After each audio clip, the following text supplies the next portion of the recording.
Coach Prime should be commended for the talent that he's bringing into Boulder, and he should be commended for how he turned around the fortunes of a one-win program.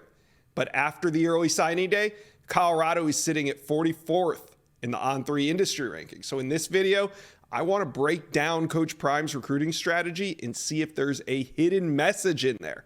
But first, Colorado fans, do me a favor. Hit subscribe to the On3 Recruits channel. We talk recruiting all day, every day, 365 days out of the year. Hit subscribe. All right, thank you. Let's bring on Jesse Simonton, national analyst here at On3. And Jesse, I said it at the top, they finished 44th. Headline, though, by that five-star offensive tackle, Jordan Seaton. So there is some talent in there. And as Coach Prime likes to say, he's bringing the Louis luggage with him. Now, this cycle, though, there was only 3 signees in the top 100. So my question to you is, do you think Coach Prime is not as good of a high school recruiter as we thought, or does he just value recruiting at that level differently? Yeah, Josh, thanks for having me. I mean, 44th, I'm less concerned with where Colorado is maybe ranked specifically. Their average player ranking, because the class is so small, is pretty low. You mentioned the Louis luggage there. Well, I think Deion is a bag or 3 short, and I think that's the problem here. A coach's first full recruiting cycle is so pivotal to the future success of his program. You've had a year to develop a board, to define relationships with both high school coaches and prospects, whether in your backyard, your home state. Colorado's probably not going to recruit Colorado that hard, or elsewhere, Texas, Florida, California, what have you. And for them to just sign such a small class, to me, it just reeks of bad process. And I understand that Deion is constantly going to go portal heavy. He has, and has kind of outlined this 40-40-20 plan.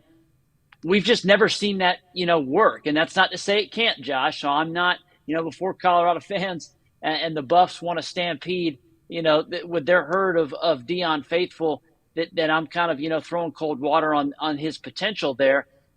We just haven't seen that. And so it is highly unusual for this to be kind of the plan in action in year 2. Mm-hmm. I don't know that Deion is not a good high school recruiter, but to date, we haven't seen him, enter a high school in the walls like the Kirby Smarts and the Nick Sabans and Ryan Day. We've talked about that before. He doesn't visit these programs.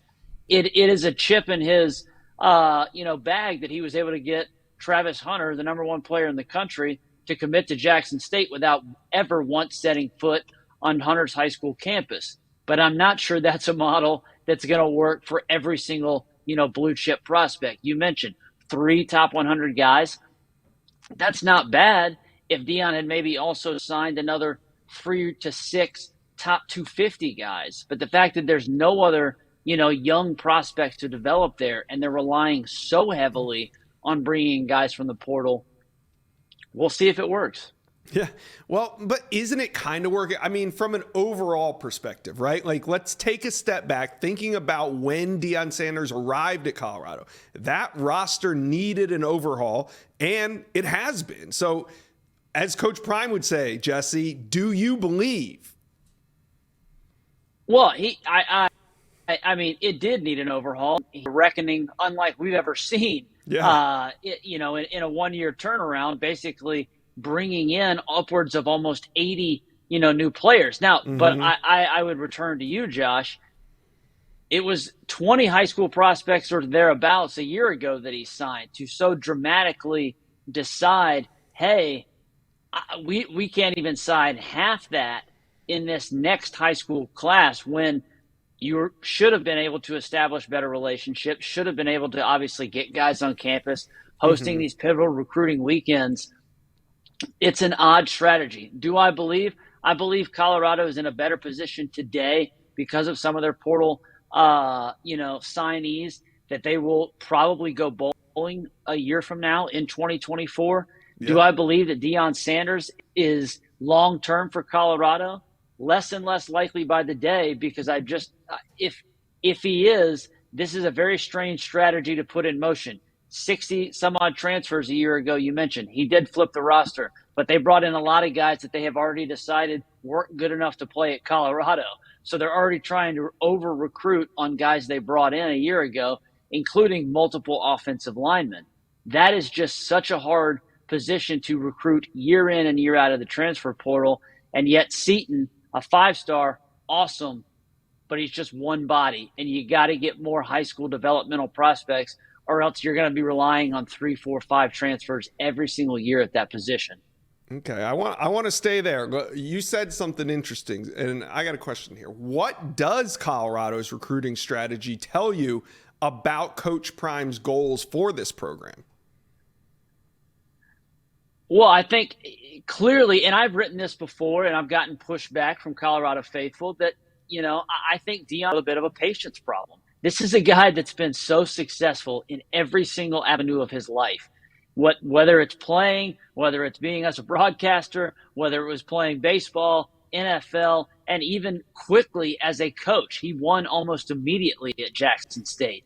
And so the fact that they were going to suffer some real growing pains, rebuilds are hard, Josh. They're painful. They're laborious. They take a long time to actually come to fruition and really get out of the mud and really build that. It wasn't like he inherited a roster that even had any scaffolding.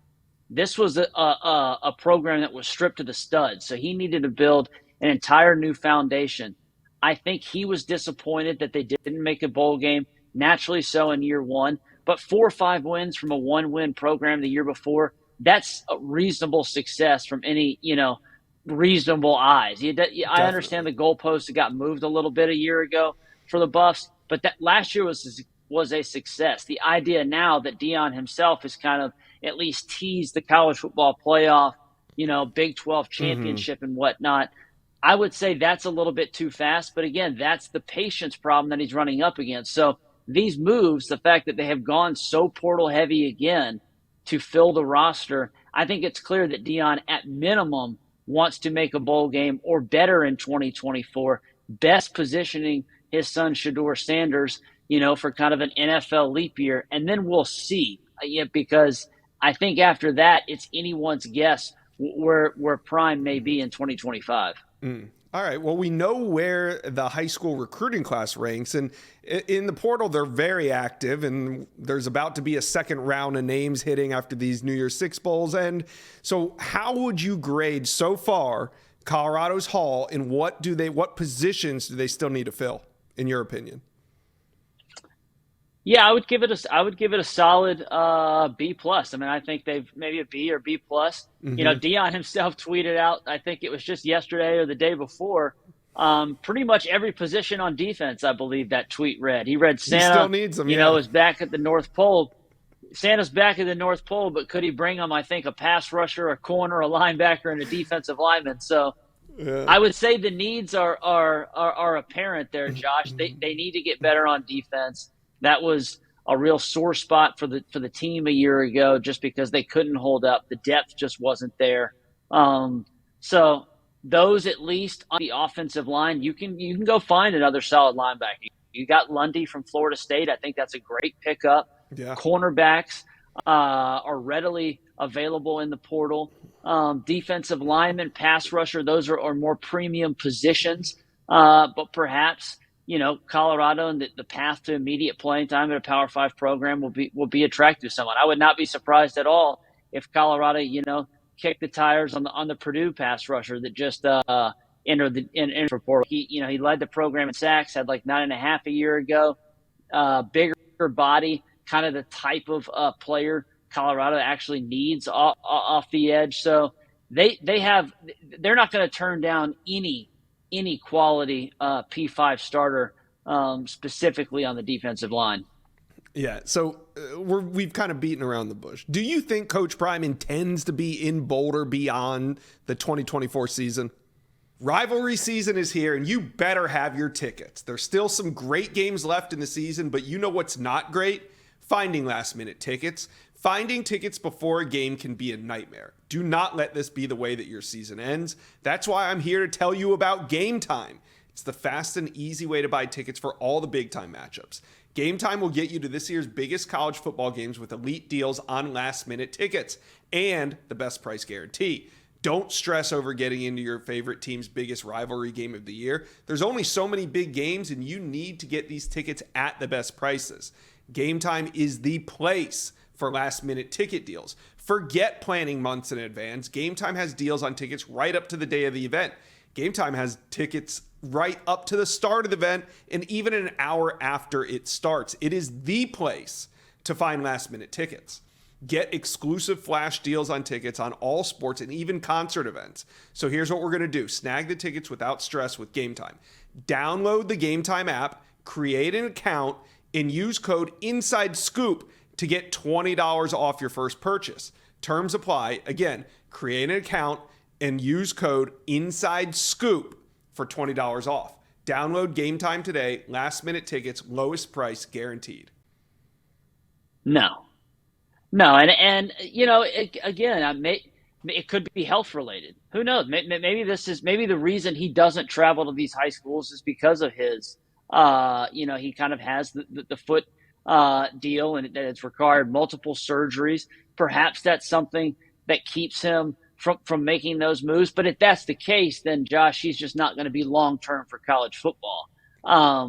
So right now, but maybe it's not. Maybe that could totally just be a strategy on his part that he is not interested in kind of doing said legwork. And so I am dubious that he is going to be the Buffs head coach in 2025. Certainly wouldn't rule it out if he's able to land, one of these impact prep quarterbacks here. I think that's going to be a telltale sign. That would be telling. Who does he get?